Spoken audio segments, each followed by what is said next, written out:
बात बहुत पुरानी समय की है, जब विजयनगर राज्य पर राजा अभिनव सिंह का राज हुआ करता था।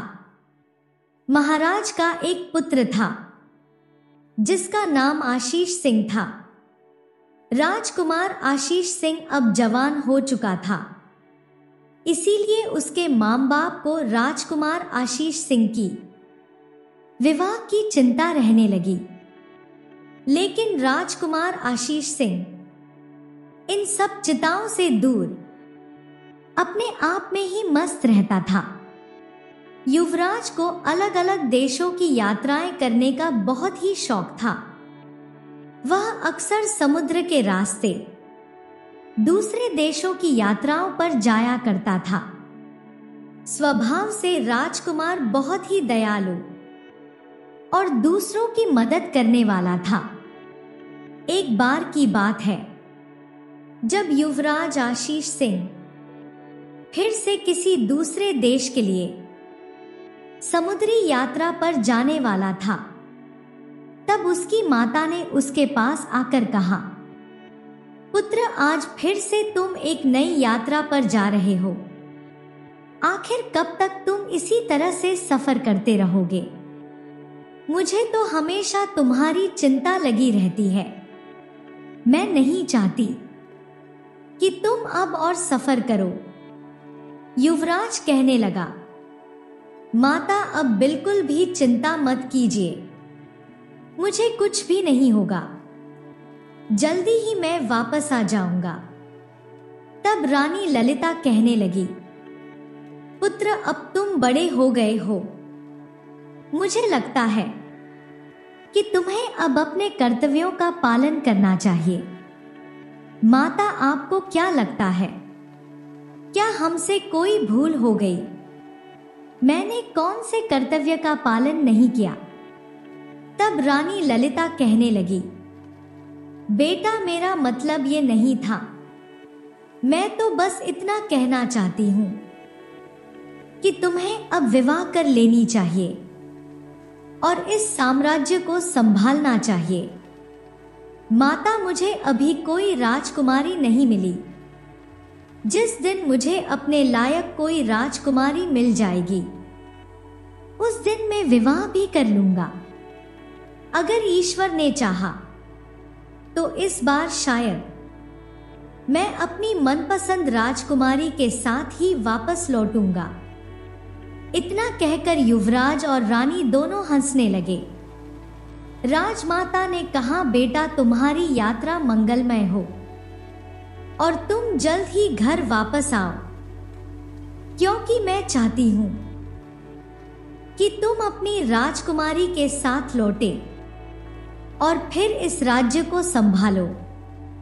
इसके बाद आशीष सिंह अपने माता पिता से आज्ञा लेकर सफर पर निकल पड़ा। लेकिन इस बार किस्मत को शायद कुछ और ही मंजूर था। कुछ दिनों की सफर के बाद युवराज का समुद्री जहाज एक भयंकर समुद्री तूफान में फंस गया, जिसके कारण उसका जहाज पूरी तरह से नष्ट हो गया। जहाज में जितने भी लोग सवार थे, सब समुद्र में गिर गई, परंतु युवराज एक लकड़ी के टुकड़े को पकड़कर समुद्र में तैरता हुआ एक द्वीप के किनारे पर पहुंच गया। उस समय आशीष सिंह बेहोश हो चुका था। किनारे पर बेहोश पड़े हुए आशीष सिंह को कुछ सिपाहियों ने देखा और उसे उठाकर एक महल के कमरे में ले गए। वहां पर एक वैद्य को बुलाकर आशीष सिंह का इलाज किया गया। कुछ समय के बाद युवराज आशीष सिंह को होश आ गया, परंतु अब उसे कुछ भी याद नहीं आ रहा था कि वो कौन है और इस समय कहां पर है। असल बात ये थी कि उसकी स्मरण शक्ति अब जा चुकी थी। युवराज बिस्तर से उठकर महल में इधर उधर टहलने लगा। टहलते टहलते उसे महल का एक मंत्री मिला, जो युवराज से पूछने लगा, नौजवान, क्या तुम अब ठीक हो? आशीष सिंह ने कहा, आप कौन हैं और मैं कहां पर हूं? नौजवान, तुम हमें समुद्र के किनारे बेहोश अवस्था में मिले थे। उस समय तुम्हारी हालत बहुत ही खराब थी, इसीलिए मैं तुम्हें अपने साथ इस महल में ले आया। अब तुम बताओ कि तुम कहां से आए हो और तुम्हारे साथ क्या हुआ था। मैं कुछ भी नहीं जानता, मुझे कुछ याद नहीं आ रहा। आशीष सिंह की बात सुनकर मंत्री सोचने लगा कि कहीं ये नौजवान मुझसे झूठ तो नहीं बोल रहा। तब मंत्री ने एक बार फिर से वैद्य को बुलाया तो वैद्य कहने लगा, मंत्री जी, इस नौजवान की स्मरण शक्ति अब जा चुकी है। मंत्री को राजकुमार आशीष सिंह पर दया आ गई और वह युवराज से कहने लगा, ठीक है नौजवान, जब तक तुम बिल्कुल स्वस्थ नहीं हो जाते तुम इस महल में रह सकते हो, लेकिन एक बात तो बताओ कि मैं तुम्हें किस नाम से पुकारूंगा। जो भी नाम आपको ठीक लगे आप मुझे पुकार सकते हैं। मंत्री थोड़ी देर तक सोच विचार करने के बाद कहने लगा, मैं तुम्हारा नाम वारिश रखता हूं, क्योंकि तुम मुझे सागर के किनारे मिले थे। ठीक है, आज से मेरा नाम वारिश ही होगा। उस दिन के बाद मंत्री और युवराज दोनों बहुत ही अच्छे मित्र बन गए। अब युवराज इस महल में आराम से रहने लगा। वह महल में काम करने वाले लोगों के साथ उनके काम में हाथ बटाने लगा। इसी तरह से कुछ दिन बीत गए। एक दिन युवराज मंत्री से कहने लगा, मैं आपसे कुछ पूछना चाहता हूं।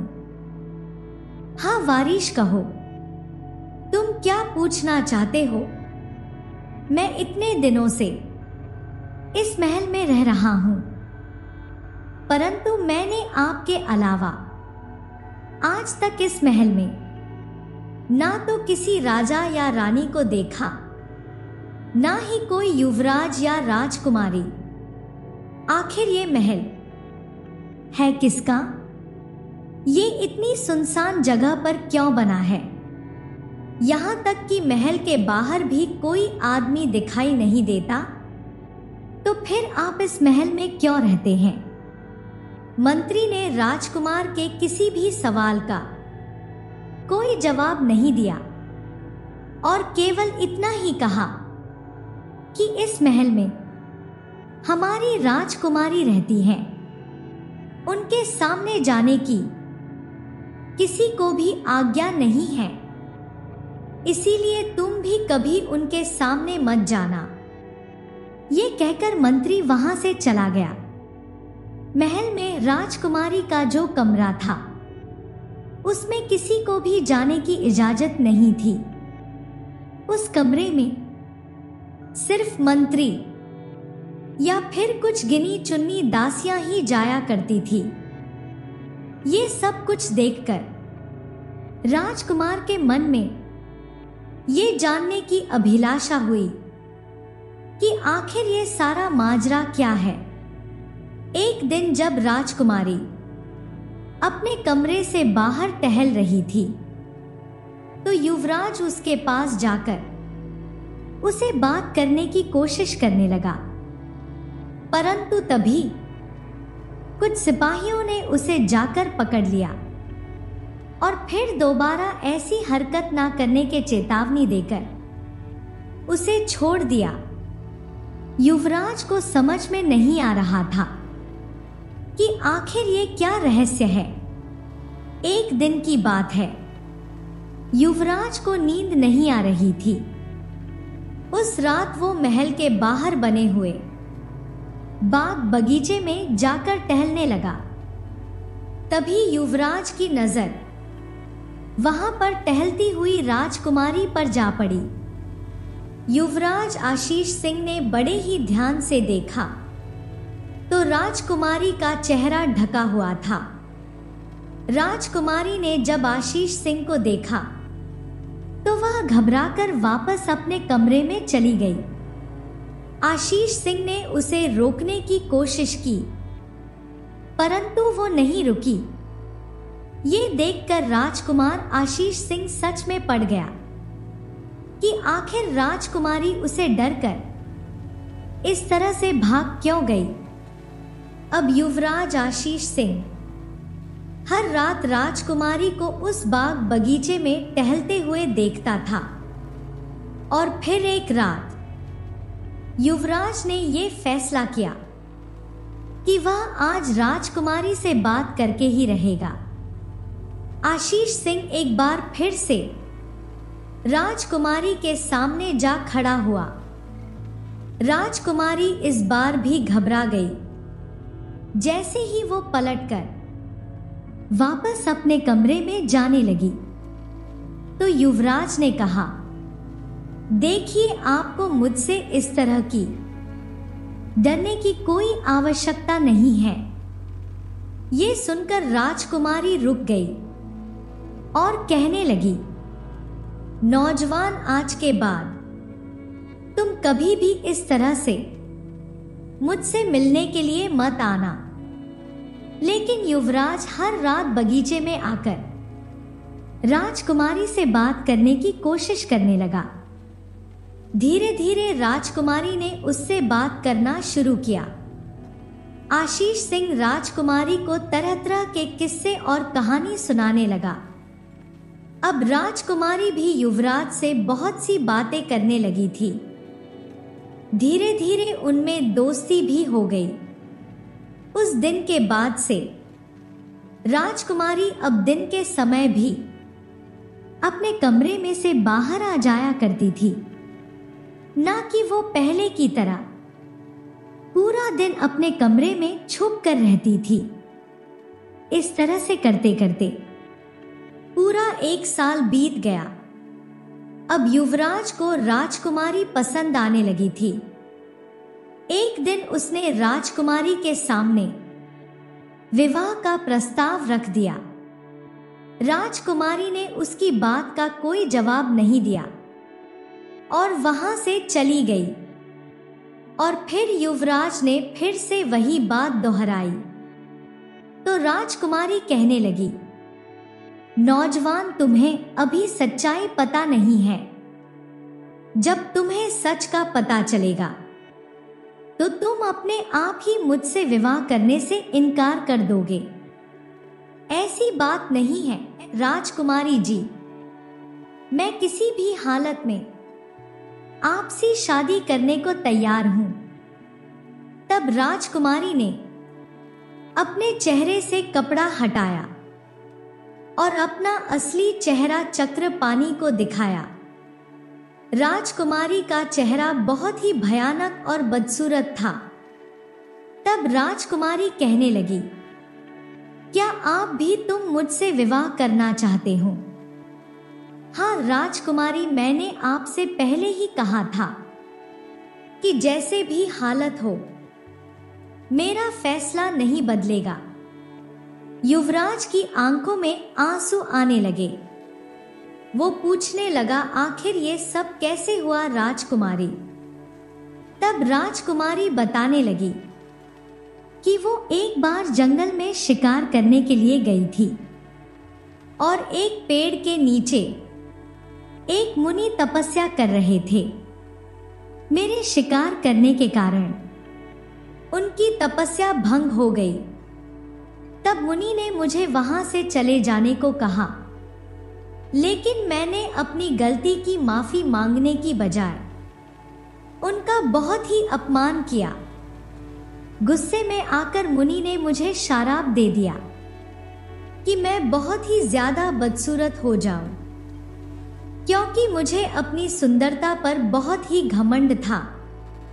इसके बाद मैं अपने राज्य में नहीं रुकी। मैंने अपने पिताजी से कहा कि मैं बिल्कुल अकेला रहना चाहती हूँ और कभी किसी के सामने नहीं आऊंगी। इसीलिए मैं सबसे दूर इस सुनसान द्वीप पर आकर रहने लगी। युवराज ने पूछा, तो क्या इस शराब को तोड़ने का कोई रास्ता नहीं है? नौजवान, रास्ता तो है, लेकिन बहुत ही कठिन है। यहां से कई मील दूर हिमालय पर्वत को पार करने के बाद मिजोरम नाम का एक राज्य है, जहां राजा कार्तिक सिंह नाम के एक दुष्ट राजा का शासन है। उसके शाही बाग बगीचे में ब्राह्मी नाम की एक औषधि है, जिसका काढ़ा पीने से मेरी ये बदसूरती ठीक हो सकती है। लेकिन कठिनाई ये है कि उस दुष्ट राजा ने अपने शाही बगीचे में एक बहुत ही खूंखार और खतरनाक किस्म का एक पहरेदार रखा हुआ है। उस पहरेदार के रहते हुए बगीचे में प्रवेश करना संभव नहीं है, क्योंकि वो किसी निर्दय आदमी से कम नहीं है। आज तक जितने भी लोगों ने उस बगीचे में जाने की कोशिश की, वह उस निर्दय पहरेदार के हाथों मारे गए। और अब मैं नहीं चाहती कि तुम भी उसका शिकार हो जाओ। राजकुमारी जी, आप इस बात की चिंता मत कीजिए। मैं अवश्य ही आपके लिए उस बगीचे में से ब्राह्मी बूटी लेकर आऊंगा। आप केवल मुझे उस बूटी की पहचान बताइए। तब राजकुमारी ने ब्राह्मी बूटी को नाम के उस पौधे की पहचान बताई कि वो किस रंग का होता है, देखने में कितना बड़ा होता है। सारी जानकारी प्राप्त करने के बाद युवराज हिमालय पर्वत के पार मिजोरम के लिए रवाना हो गया। एक लंबे सफर के बाद युवराज उस बगीचे के दरवाजे तक पहुंच गया, परंतु दरवाजे पर कोई पहरेदार नहीं था। ये देखकर युवराज बहुत ही खुश हुआ। पलक झपकते ही वो बगीचे के अंदर दाखिल हो गया। वह सोचने लगा कि कितनी आसानी से वो बगीचे में आ गया और इसी तरह से वो ब्राह्मी बूटी लेकर यहां से चला जाएगा। बगीचे के अंदर आने के बाद वो तुरंत ब्राह्मी बूटी इकट्ठी करने लगा। काफी मात्रा में ब्राह्मी बूटी इकट्ठी करने के बाद उसने वो बूटी एक कपड़ा में बांध ली। लंबा सफर तय करने की वजह से युवराज को अब भूख भी लगने लगी थी। जब उसकी नजर बगीचे में लगे हुए पेड़ों के रसीले फलों पर पड़ी, तो उसे रहा ना गया। युवराज ने पेड़ों से फल तोड़े, ये कहते हुए पहरेदार उसकी तरफ बढ़ने लगा। इतने में पहरेदार की पत्नी ने उसे रोकते हुए पूछा, जरा तुम्हें देखकर भी ये बिल्कुल भी नहीं डरा? मैं देखती हूं ये कौन है। अभी सब कुछ इसके मुंह से उगलती हूं। ऐसा कहते हुए वह राजकुमार की तरफ बढ़ने लगे। उस वक्त पहरेदार अपनी पत्नी से कहने लगा, अरे तुम रुको जरा, मैं मर्द हूं। जब ये आदमी मुझसे नहीं डरा, तो फिर औरत होकर तुम इसे कैसे डरा पाओगी? और फिर वह राजकुमार को देखकर कहने लगा, क्यों रे, क्या तुझको मुझे देखकर डर नहीं लगता? ये सब कुछ देखकर युवराज को एक बात समझ में आ गई थी कि इन दोनों पति पत्नी के बीच में प्रेम भाव तो बिल्कुल भी नहीं था, बल्कि ये दोनों तो छोटी छोटी बातों में आपस में लड़ने लगते हैं। युवराज ने फौरन कहा, मुझे तुम दोनों को देखकर डरने की क्या जरूरत है? अभी कुछ दिन पहले ही तो मैं तुमसे भी ज्यादा ताकतवर और भयंकर दिखने वाले पहलवान से मिला था। उसने खुश होकर मुझे इनाम भी दिया था। ये सुनकर पहरेदार जोर जोर से हंसने लगा। भला तुम जैसे आदमी को कोई इनाम क्यों देगा? क्योंकि मैंने उस पहलवान को एक ऐसी सलाह बताई थी जो उसे पसंद आ गई थी, और मुझे लगता है कि तुम्हें भी उस सलाह की जरूरत है। पहरेदार हैरान होकर कहने लगा, भला तुम मुझे ऐसी क्या सलाह दे सकते हो? युवराज ने कहा, मैं तुम्हें ये बता सकता हूं कि अपनी पत्नी को कैसे काबू में रखा जाता है। ये सुनकर पहरेदार सच में पड़ गया। असल में उसकी पत्नी एकदम चुड़ैल थी और हर छोटी छोटी बात पर उसे झगड़ा करती रहती थी। वह अपने आप को कुछ ज्यादा ही होशियार समझती थी। इसीलिए पहरेदार को लगा कि पत्नी को काबू में रखने की तरकीब जान जाऊं तो अच्छा रहेगा। इसीलिए उसने धीमी आवाज में युवराज से कहा, भाई जरा इधर तो आओ। और फिर वह राजकुमार को लेकर कुछ दूर चला गया। पूछने लगा वह कौन सा उपाय है जिससे पत्नी को काबू में रखा जा सकता है। अगर तुम मुझे बता दो तो मैं भी तुम्हें इनाम दूंगा। युवराज ने कहा, हाँ हाँ बिल्कुल बताऊंगा। इतने में पहरेदार की पत्नी भी वहां पर आ दमकी और युवराज की तरफ देखकर कहने लगी, सुन लड़के, अगर तुमने मुझे काबू में करने की तरकीब मेरे पति को बता दी तो फिर देख लेना मैं तुम्हारी क्या हालत करती हूं। ये कहते हुए वह राजकुमार को पकड़ने के लिए झपटने लगी। तभी पहरेदार ने उसे रोकते हुए कहा, जा जा, तू इस लड़के को हाथ भी नहीं लगा सकती। मेरे पैरों में रहने की औकात नहीं है तेरी। ये सुनकर पहरेदार की पत्नी और भी ज्यादा भड़क गई। कहने लगी, पैरों में पड़े रहने के लिए किसी और को ढूंढ लेना, लेकिन जब तक मैं जिंदा हूं ये भी नहीं होगा।